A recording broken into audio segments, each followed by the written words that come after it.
cadence. Oh, well, thank you. Isn't that a nice feature? That's New. feel like I'm being interviewed by, some kind of investigation. Yeah. Well, lovely to see everybody. Yes, continue. All right. Yeah. So, I'm Sam Geary. It's a pleasure to be with you all.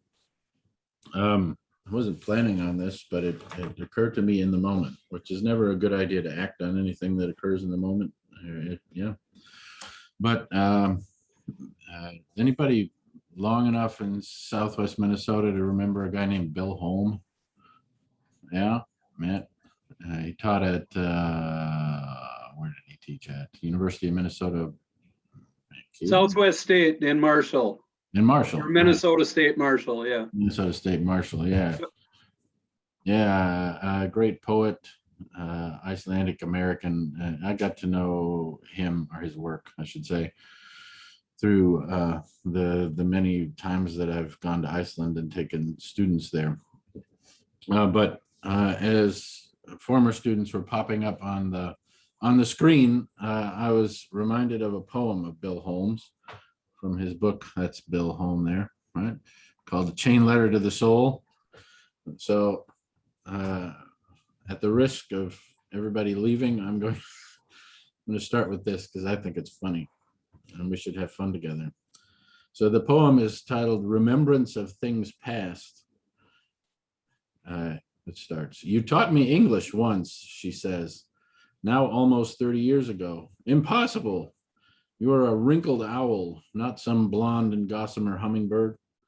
So many years. What did I say? What grand poems do you remember? A few lines of Walt Whitman, maybe? Only that you once got very drunk at a party, danced wildly, and fell downstairs. I, on the other hand, remember nothing at all. Neither your name, your face, nor anything you said. What," she asks, "have you been doing these 30 years? Not much of anything. I haven't been drunk a single time, but meeting you now inspires me to think of hoisting the bottle up again." So, us, I remember you all fondly. All right. So, how about that, Matt? Yes. So, good fun. All right.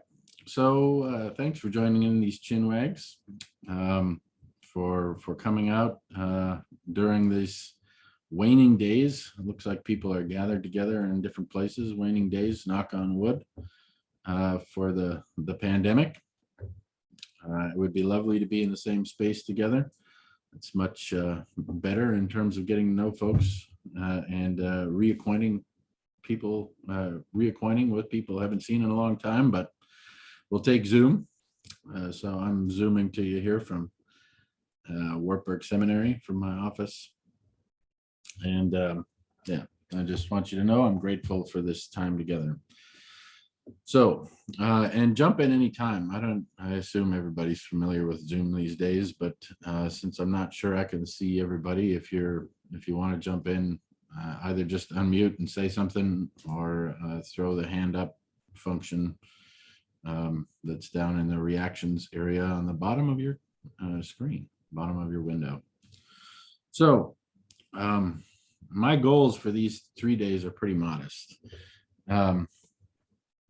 But a meta goal is to have a good time and to chat with each other about what I think anyway are some important things. So in the parlance of our times, they're making a reference to the Big Lebowski. In the parlance of our times, I'd like to steer our conversation in the direction of something like a mashup of three not necessarily related things, or not obviously related things, to see how they come together. And those three things are imagination, faith, and the Psalms, or the Psalter. Okay. If anything, I'm accused of not being practical enough, so I will do my best to be practical, and by inviting you all to make it practical. Okay. So just a couple words on these terms before we get rolling. And I'm going to talk at you a little bit and then open it up for conversation. So the three terms, right? So first of all, imagination, which I want to delve into today. I'd say imagination is the human capacity to ponder that which is beyond the physical constraints of our existence. And by physical, in this circumstance, I would include material experience, right? So the experience of our bodies navigating the big blue marble and all that is in it, including relationships with others and other human beings and other not human beings. Our DNA, in some sense, is, well, in a very significant sense, is part of our physicality. Right? It contains memories of generations gone by, our personal narratives, our experiences, that is, and perhaps as a visual, our scar tissue, right? Our scar tissue is part of our memory, right? It's the physical memory. That is, memory isn't just something that exists in the electricity that our neurons bounce around, but it is something that we physically instantiate, right? I'll come back to this in a moment. Okay. So that's imagination, right? Imagination is the human capacity to ponder that which is beyond the physical constraints of our existence. The second is faith, right? Now, I don't need to define faith, but I'm going to. And we'll come back to it in more detail tomorrow. Right. So I'd say faith is if not the central concept in the Christian life. And as such, perhaps it is the most recklessly misused term in Christian theology. And when it is understood, right, in the event that it is understood, it is regularly assumed to the detriment of all that follows. Right? In short, faith is trust. And when trust is assumed, right? Here I want to borrow from Luther just as a shorthand that I assume we can all jump onto, right? When faith is assumed, right, it yields a theology that neglects the freedom from and thereby perverts the freedom for. Okay. So, right, and we'll bring faith into some kind of mashup reality with imagination here in a bit. The third term, of course, is the Psalter, which of course needs no introduction. It's the big honking book of the in the Old Testament that includes 150 poems, an ancient hymnal of sorts. While not the primary subject of our time together, I consider the Psalter as our playground. Right? It's the jungle gym, right? Or the merry-go-round that we're hanging out on, right? Or the ball field, whatever you want to think about it as. Okay. I've been bothered. So why Psalms? Well, I've been bothered in recent years after an encounter I had with a liturgical scholar / editor at one of the church's ecumenical publishing houses, who told me that the Psalms are not meant for proclamation. Right? Which it bothered me. It didn't bother me because I thought he was right. Or he or she, I was trying to obfuscate that. It doesn't bother me that they were right. It bothers me because of the sort of blanket nature in which this was told to me, right? Unquestioning. So since then, I've primarily required students to preach on Psalms as an exercise of kind of giving the finger to the publisher, but it's more than that in that it's the Psalms are no less scripture than any other part of the Bible.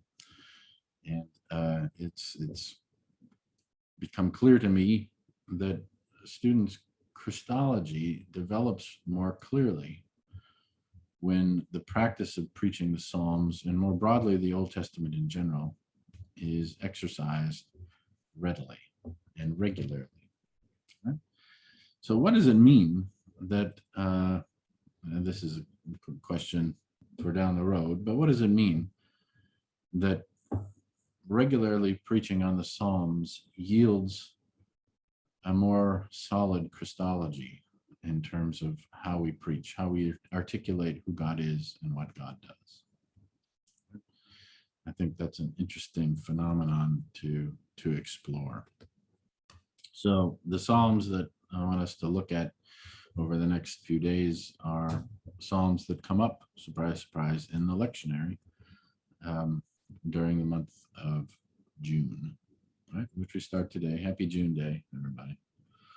From one June bug to another. Happy June. Yeah. And then,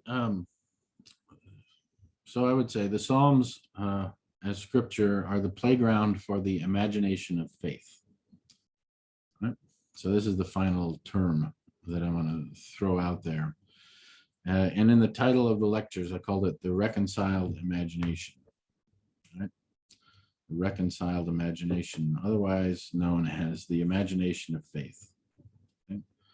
What does it mean that our, and here I'm borrowing from C.S. Lewis, what does it mean to have our imaginations baptized?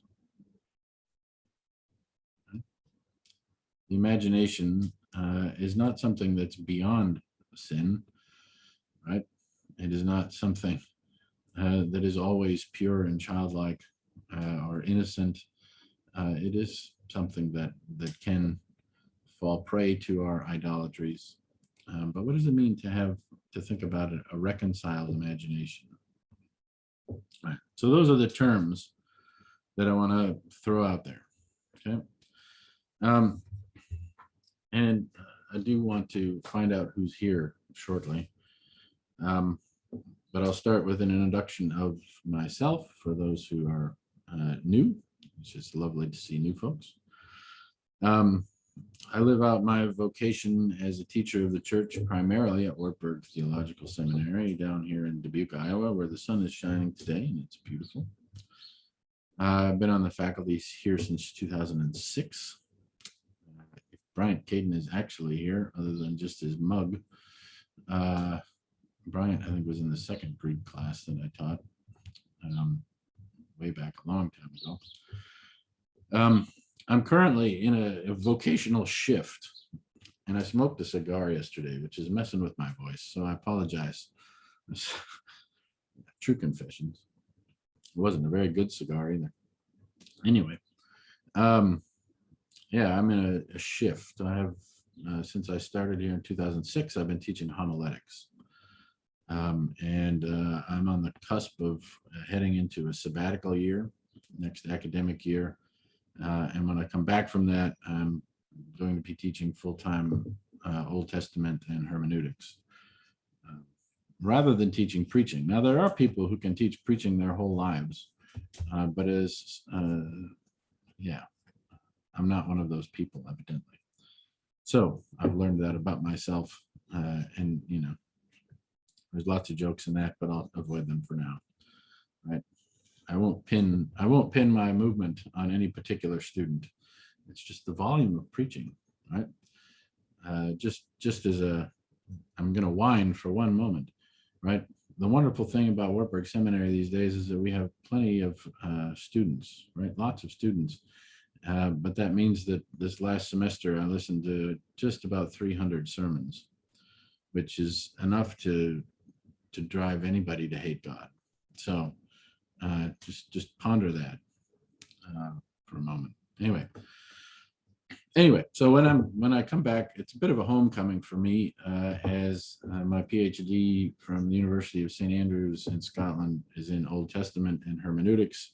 So when I'm coming back, it's a bit of a homecoming to an area that I've loved and researched in for years and years. But right. In many ways, I learned to, this is actually germane to our conversation. In many ways, I learned to read the Bible again through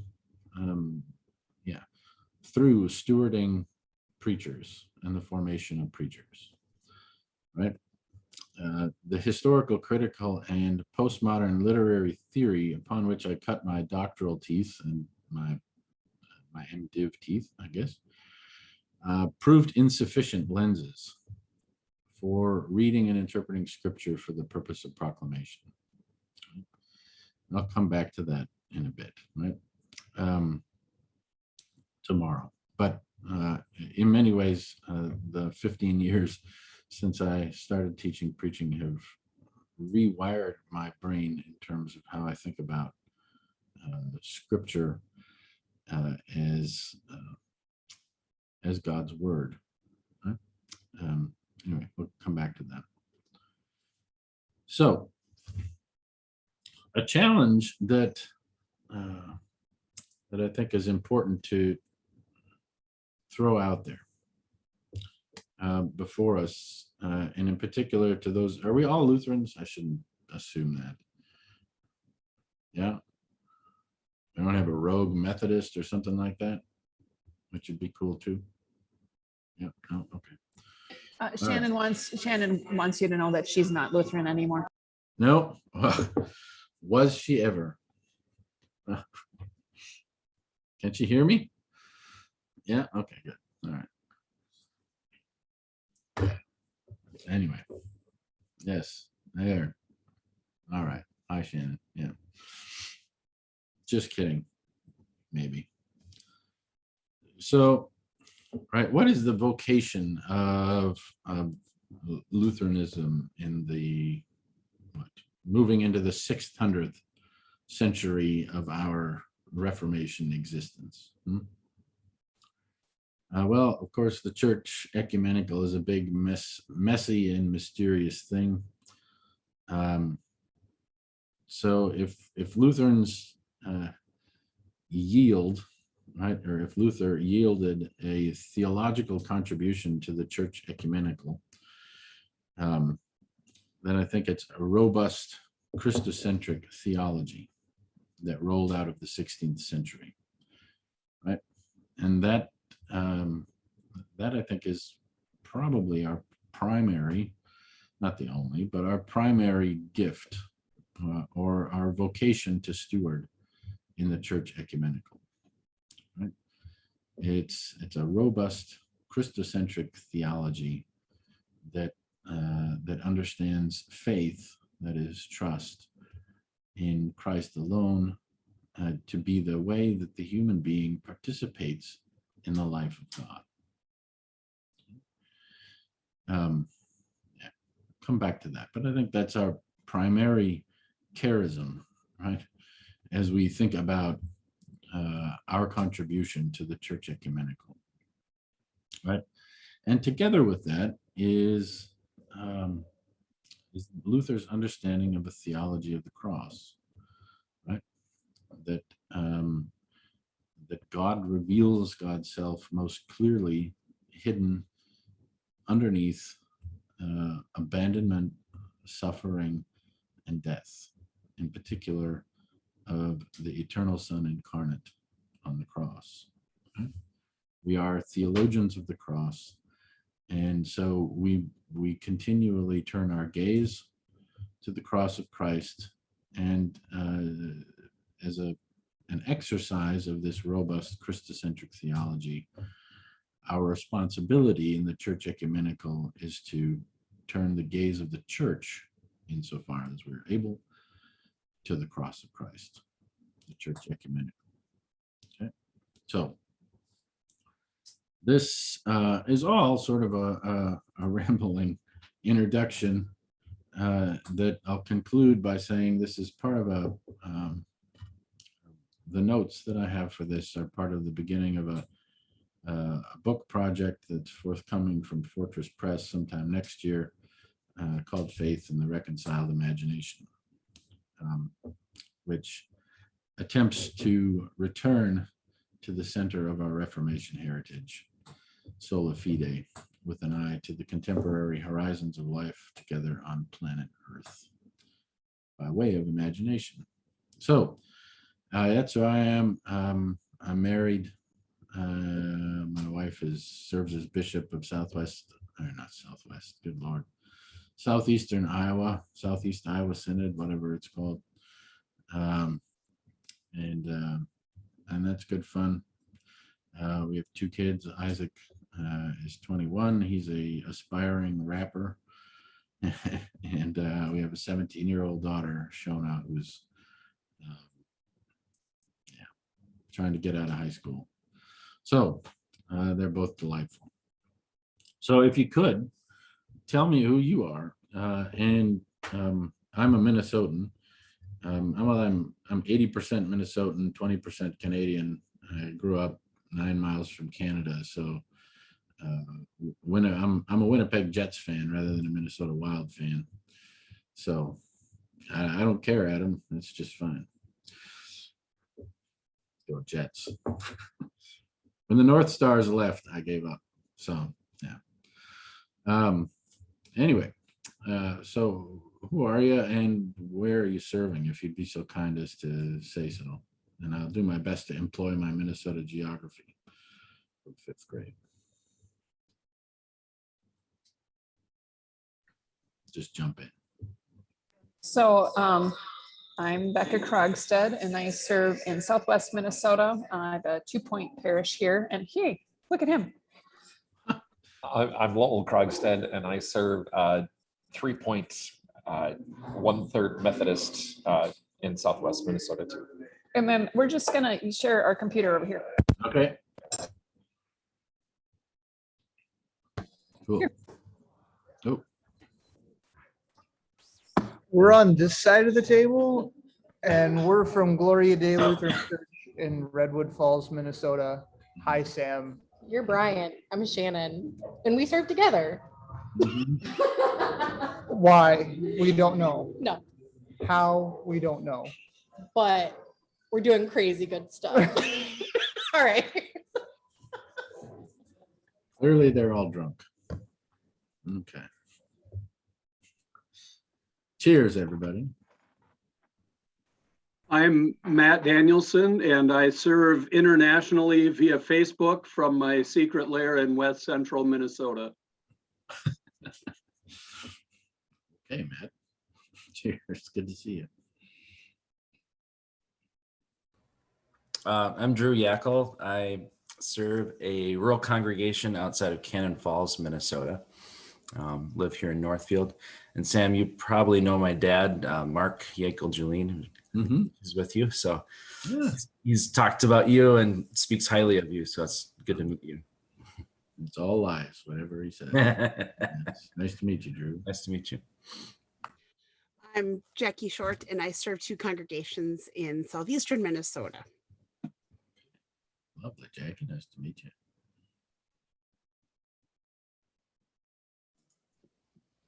I'm Matt Siegert. I serve as associate pastor at First Lutheran Church in St. James, just 40 miles west of Mankato. And yeah, it'll be 3 years in July. And taking up from the poem, Sing You Again, Sam, makes me want to start drinking as well. So Hey, there we go. Nice. See you, man. I'm Denise Foss, and I'm currently serving in Ortonville, which is on the bump on the South Dakota side. I grew up on the other side of the state, outside of North Branch, where that bump is. I've served in Kellier and Black Duck in far northern Minnesota, and Hendricks down in, again, on the South Dakota border in the south. Southern Minnesota, and Kirkhoven in the middle of the state. So I've been and I lived on the other side of the state for most of my life. So it's great. Lovely to meet you, Denise. Sounds like a slow progression or a movement towards Iowa. I'm Adam Butler. I serve in Paynesville, Minnesota, in between Wilmer and St. Cloud on 23. I've been here about 6 years. And I'm sorry to take out my crabbiness on you. I'm just jealous that you're still in the playoffs and I am, and our team is no longer in it. But I grew up in Plymouth alongside star Blake Wheeler. So go Jets, I guess. Gotcha. Go Jets. But, Jets. yeah. Cheers. So I'm Michelle Klein, and I serve a 6-point parish, kind of in the Sunburn, Murdoch, DeGraff area. Did you say 6, Michelle? Yes. Okay. Awesome. I think. Hi, I'm Gina Maria Coberall, and I am serving, Minnesota call it Dana Boat Lutheran in Tyler, Minnesota, which also is a historical Danish American Lutheran church and folk school and senior citizens apartments. So it's quite a complex over here. They call it the campus. Because we're also retreat and camp. Retreat center and camp. So that's where I've been. I've been mostly an intentional or unintentional minister. So I've worked a lot of transitions in Ellendale, Browerville, Minnesota, Omaha, Nebraska, Springfield, Missouri, and up here. And up there. Nice. Nice to meet you, Gina. Do you go by Gina or Gina Marie? Gina Maria. That's good. Gina Maria. Okay. Nice to meet you.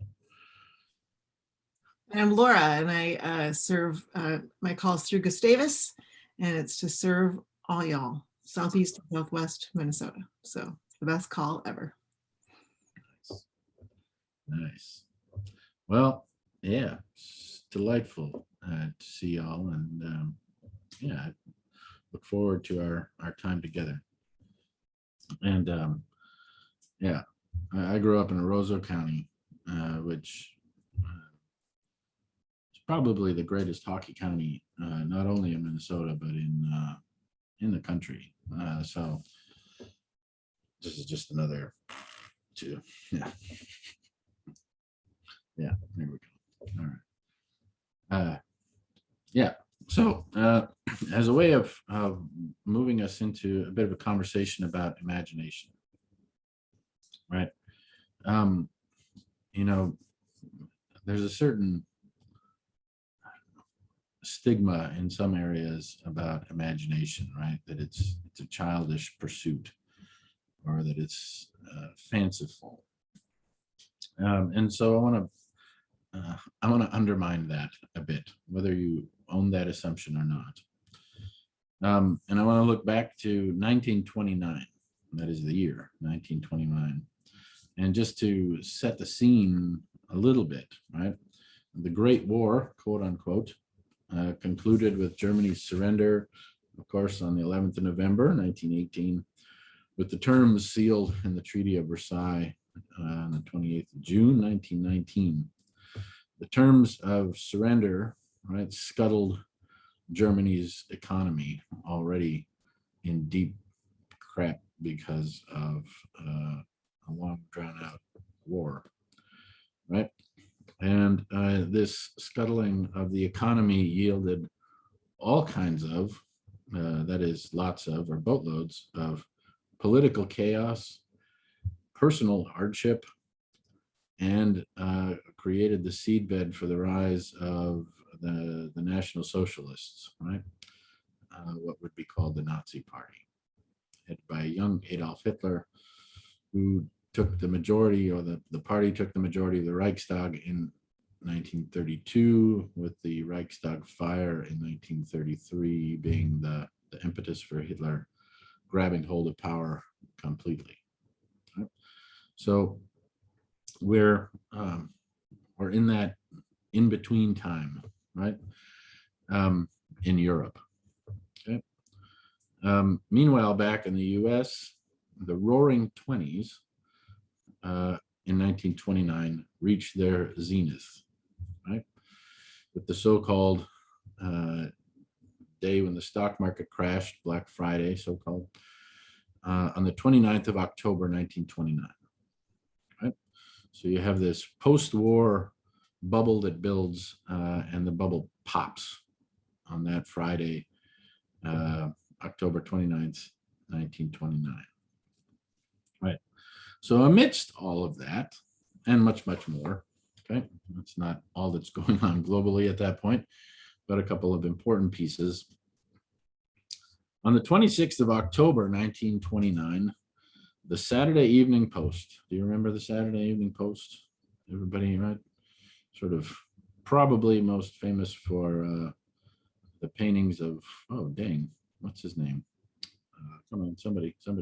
Norman Rockwell. Norman Rockwell, thank you. Wow, that's a brain fart. All right, Norman Rockwell, right? His Americana type paintings, right? But on the 26th of October, right? So that's 3 days prior to Black Friday, right? The Saturday Evening Post included an article, that issue, titled "What Life Means to Einstein," an interview by George Sylvester Viereck. This was an article based on an interview that Viereck had done with Einstein, who is, of course, still living in Germany. Right? Now, you'll recall that Einstein, a patent clerk, I'd recommend the article. It's a fascinating window into sort of Einstein's sort of everyday life and thinking about the universe beyond the particulars of his mathematics. Right? But you'll recall Einstein was a patent clerk and mathematician who scored it big in 1916 when he published his general theory of relativity. Right? E equals mc squared, which many people have tattooed on them without understanding what the hell it means.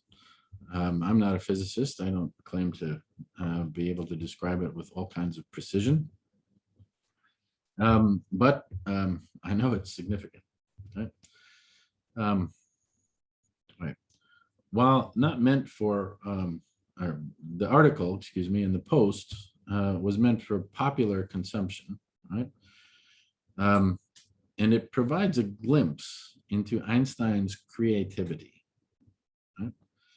Basically his understanding of imagination, along with a handful of other very interesting things, but this is a primary one, right?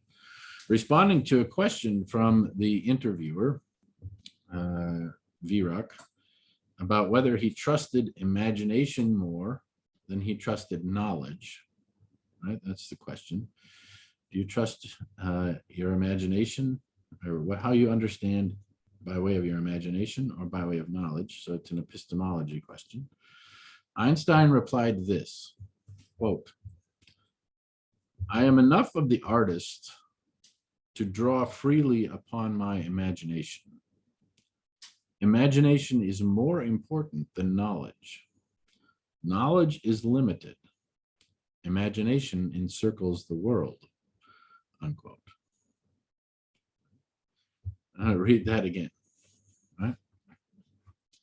Einstein says, "I am enough of the artist to draw freely upon my imagination. Imagination is more important than knowledge. Knowledge is limited.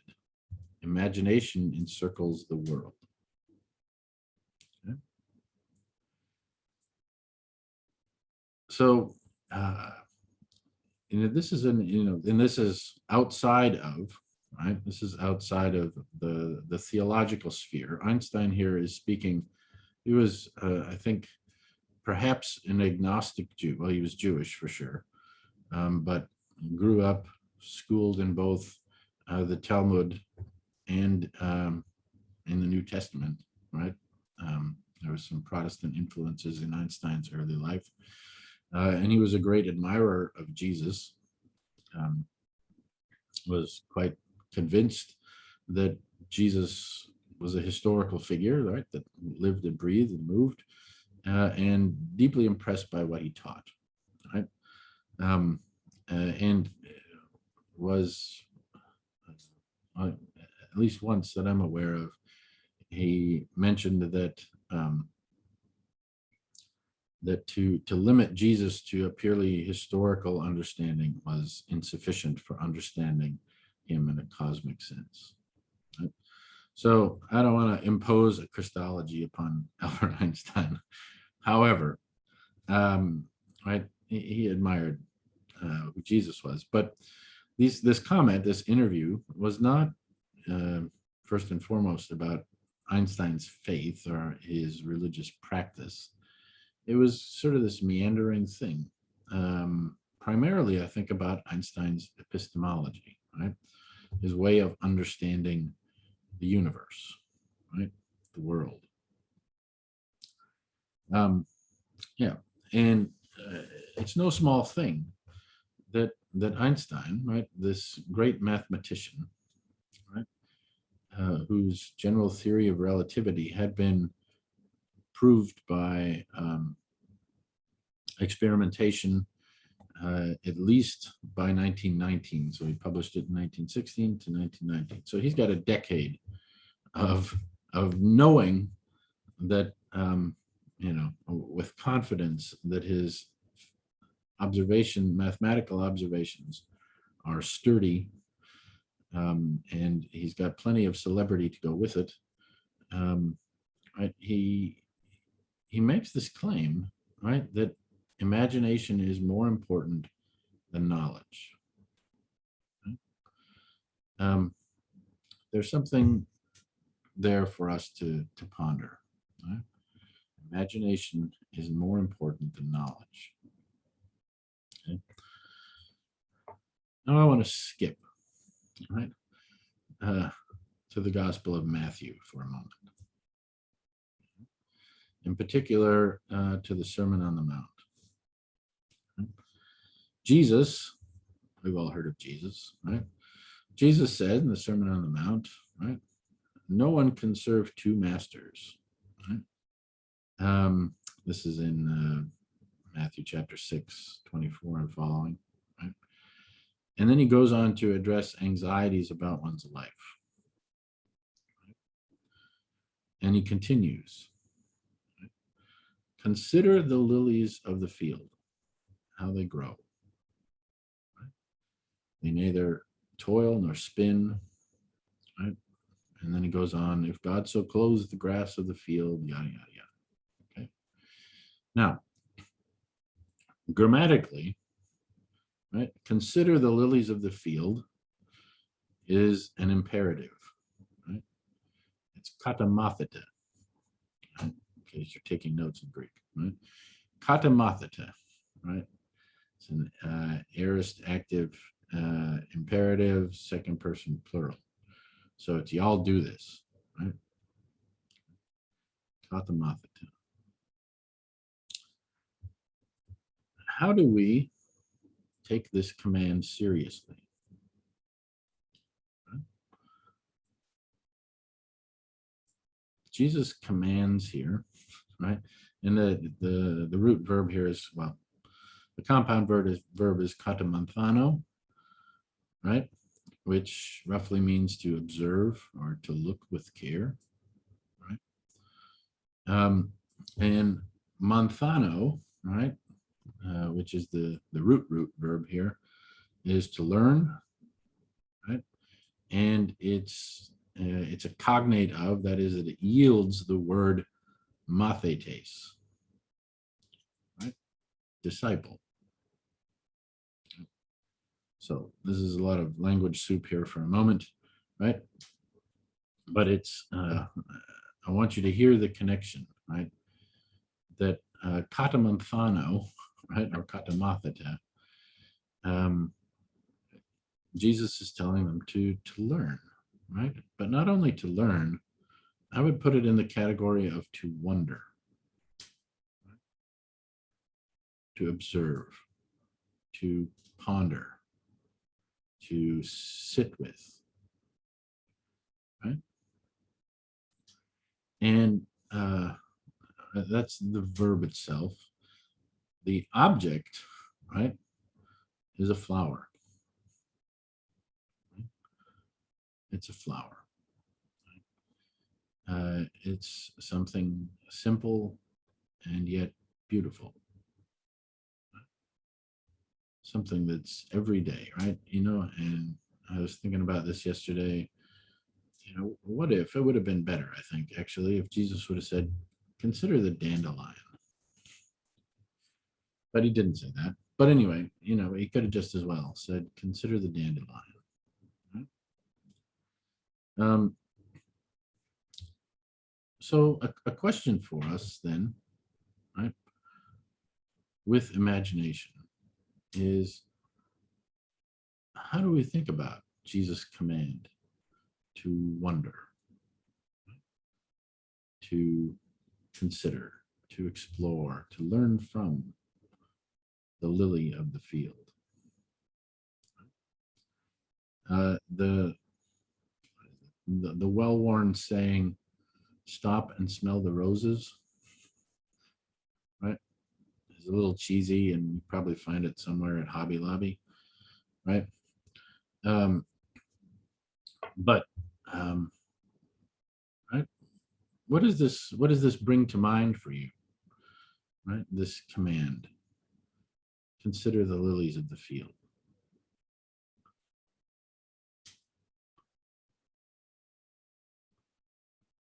Anybody?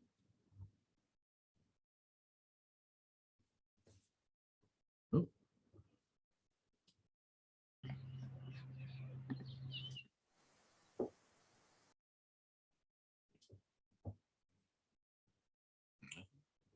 Hello, Corinne.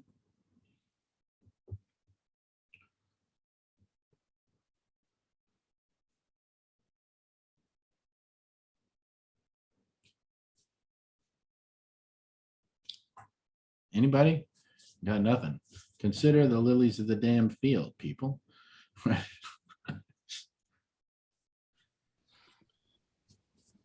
For me, it means, or it suggests that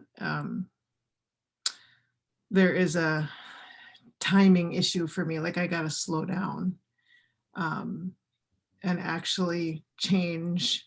I'm more sort of get things done.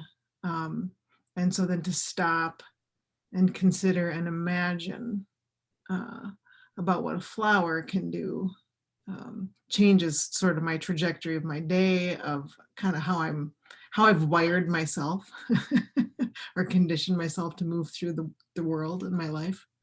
Yeah. So it's annoying. The command initially is annoying. Nice. Good. Lovely. Thank you for your candor. As I was thinking about it, I thought kind of removing yourself, like what's the point of imagination if it's not to remove yourself from the equation a bit? To say, look at these amazing things that God has created. You're worried about your day and your time, like Laura was talking about, this sort of timing issue, but also just the sheer scale of things and where you fit in to all of creation. Like you're still important, but it's not all about you, right? There's wide wonder of the world that God has created, the universe. Yeah. Right. To kind of piggyback a little bit off of Laura, when I'm thinking about the flowers, so I planted a lot of bulbs this past year since I had time to be home, and bulbs are really, really ugly. There's nothing to them. They look like there's no way that beauty can come out of that. So when I think about it, I think about considering, because you have to imagine that when you put this dead looking thing in the ground, you have to imagine that something beautiful is going to come out of it, but it takes a lot of work to plant it. And it's very intentional for how deep it goes and all of that. So I really think about imagining the beauty and even the ugliness. That's kind of where I go. Nice.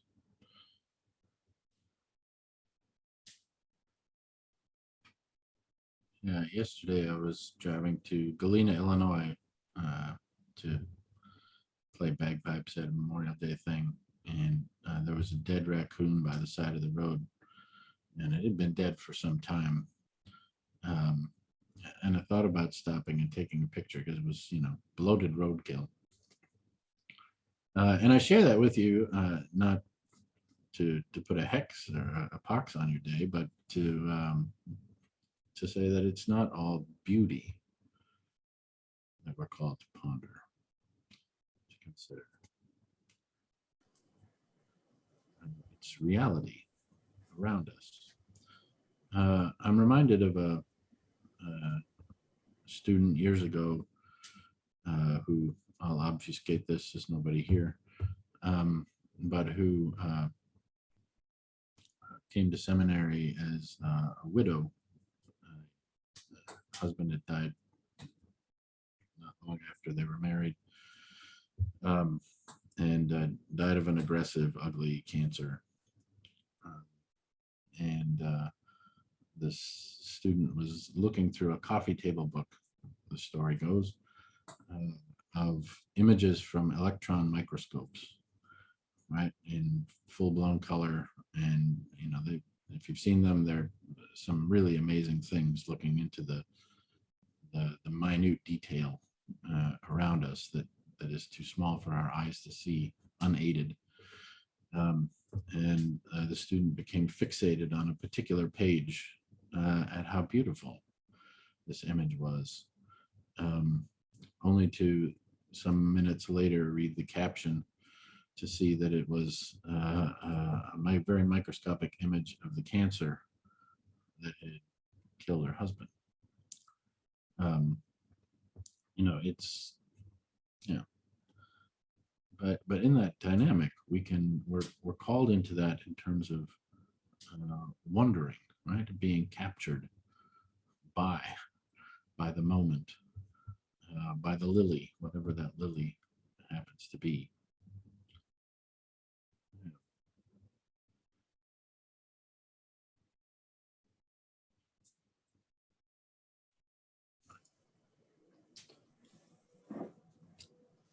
Others. Adam, you look like you're about to say something. Yeah, I just was gonna say, I think we're often what it makes me think of is we're often trying to interpret our human experience through human experience instead of a larger like creation narrative. And so I like to find our story as human beings in other things, especially other things that have been created by God. And so I don't, of course, it's no accident that all throughout Scripture we get these references to other created things of the earth that help to tell the story of who we are in God's eyes, in the eyes of others. And so I just I think the sometimes the imagination of just imagining the creation bigger than we are, I think it was what Matt was pointing to, just there's something bigger going on, and that, we can get so small with our interpretation of the human experience that taking time to consider something bigger than us and to find our story that we can latch onto from that is really important.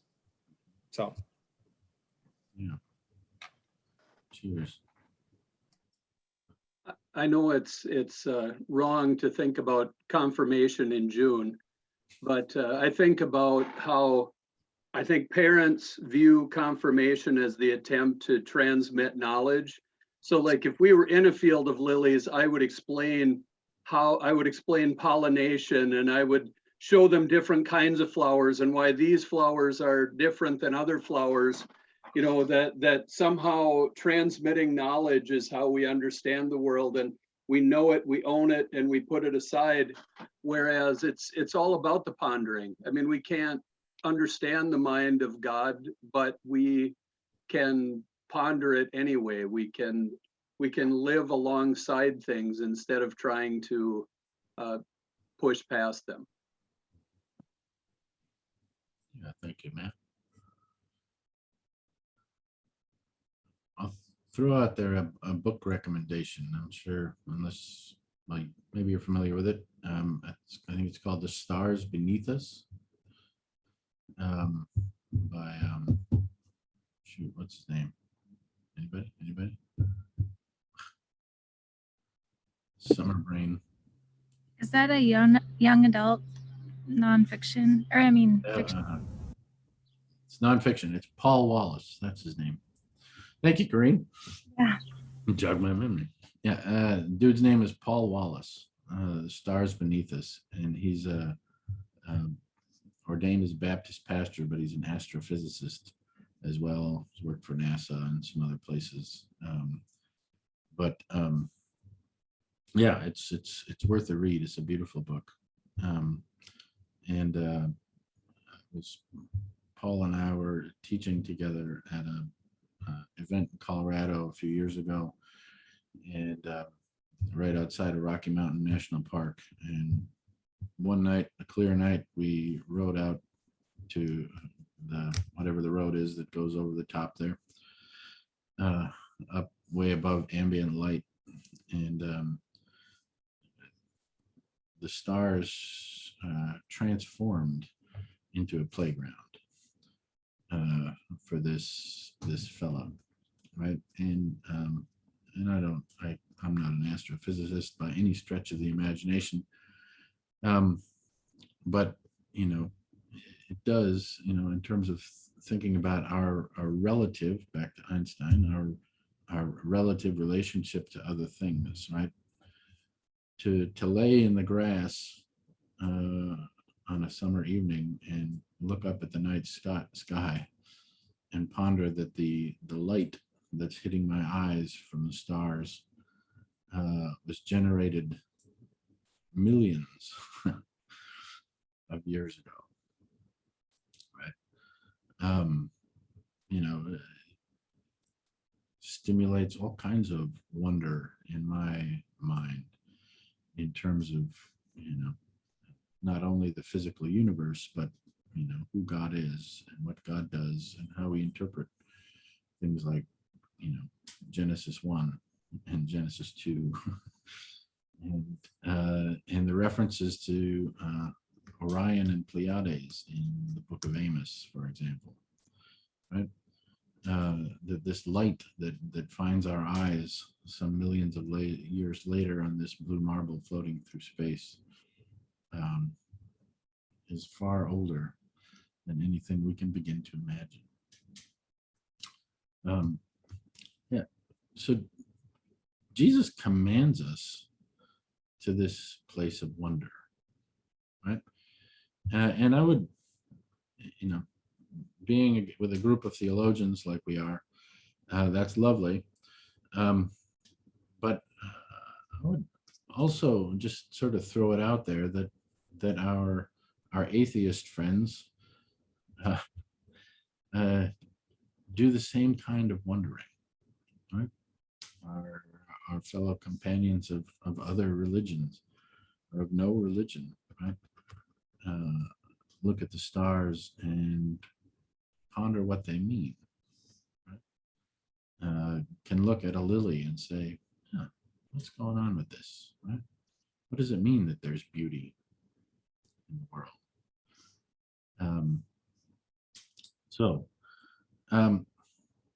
Yeah. We're going to talk more about imagination tomorrow, but I wanted to sort of get to know who's here, but also throw on the table, right, this idea that, and I'm gonna trust Einstein on this one, right, that imagination is more important than knowledge, right? And just to come back to the logic of his statement, right? And I read it again. He said, "I am enough of the artist to draw freely upon my imagination. Imagination is more important than knowledge. Knowledge is limited. Imagination encircles the world." What does it mean that this imagination, this considering, this katamathata, right, encircles the world? What does it mean? How does that help us negotiate life on the planet? And I want to end with, and perhaps we have a few extra minutes, the text for this coming Sunday, which I'm hoping everybody commits to preach on the Psalms all month of June. But I'm not going to ask you. Right? It's Psalm 130, a song of ascents. Right? I'm going to read from the RSV and try and clean it up as best I can. Right? The psalmist says, "Out of the depths I cry to thee, O Lord. Lord, hear my voice. Let your ears be attentive to the voice of my supplications. If you, O Lord, should mark iniquities, Lord, who could stand? But there is forgiveness with you, that you may be feared. I wait for the Lord. My soul waits, and the Lord's word I hope for. My soul waits for the Lord more than watchmen for the morning, more than watchwomen for the morning. O Israel, hope in the Lord. For with the Lord there is steadfast love, and with the Lord is plenteous redemption. For the Lord will redeem Israel from all its iniquities."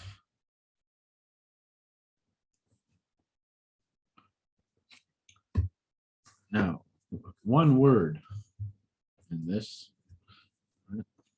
All right, pulling out the Hebrew. Right. One word in this, Psalm 130.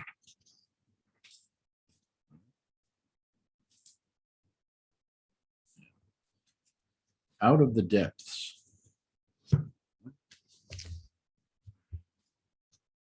And what if you close your eyes and let your mind wander, what does it mean? What does it mean? That's conquering it. Where does the language draw your imagination? Simply out of the depths.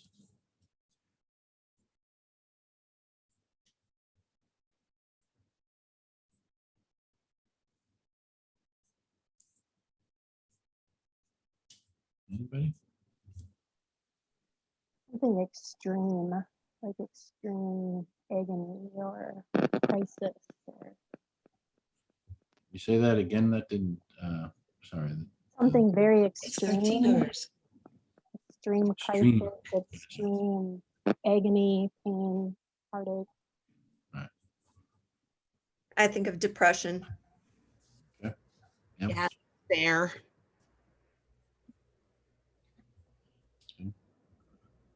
Despair, depression, extremes. Be happy. Yeah. Think of a pit and someone at the bottom of the pit kind of screaming and crying for help, and then just giving up and not screaming and crying for help anymore and lying down. Right. And that's a vivid image. Right? You've been chucked down a well. You've I cried think of for help. darkness, Darkness. Yeah. like in a cave. I don't like caves, they scare me. Yeah. And they have bats. I'm not fond of bats. Yeah. Right. So when you, not to make the move immediately to preaching, but as we interpret the psalm, right? And you could play, and I mean playground here, right? You can play with, consider the depths. Our son suffers from severe depression, anxiety, and I don't. And yet I'm called day after day to ponder what this reality is that he lives in, right? And it is some kind of depths in my mind, right? In my imagination. Right? And it's there that we dare, or that the psalmist dares to cry out and say, listen, damn it, hear my voice. Right? If you're going to be God, then you're going to hear me.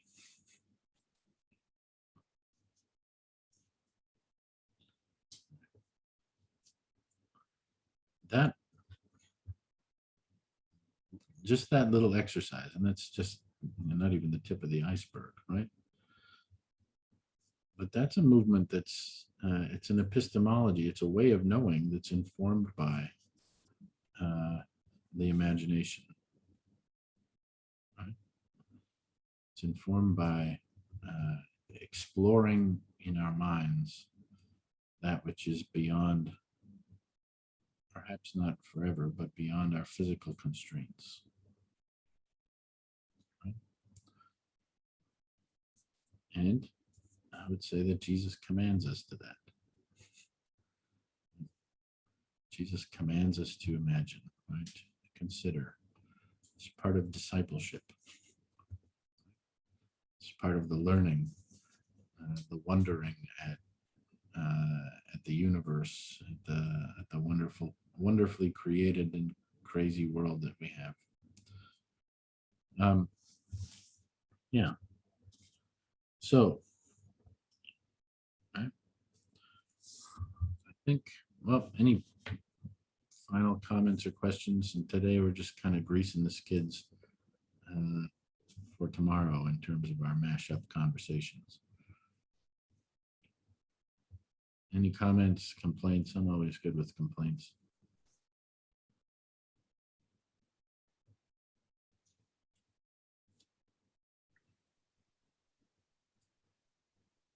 Say, there's no homework really, but have a think through, or have a wonder through Psalm 130 again, right? Yeah, have a wonder at Psalm 130 and imagine what its horizons are if we let our minds wander, right? If we let our imaginations kick in. Right? And do your best not to put it in a historical framework. Right? This is one of those Psalms that doesn't have a lot of historical critical baggage, even that you can limit it with, but avoid that tendency and just let it be what it is. All right. Thanks, everybody. It's good fun. We'll keep going tomorrow. Chinwag number 2. See y'all tomorrow. Thanks, Sam. Thanks, Okay. everybody. Cheers, Laura.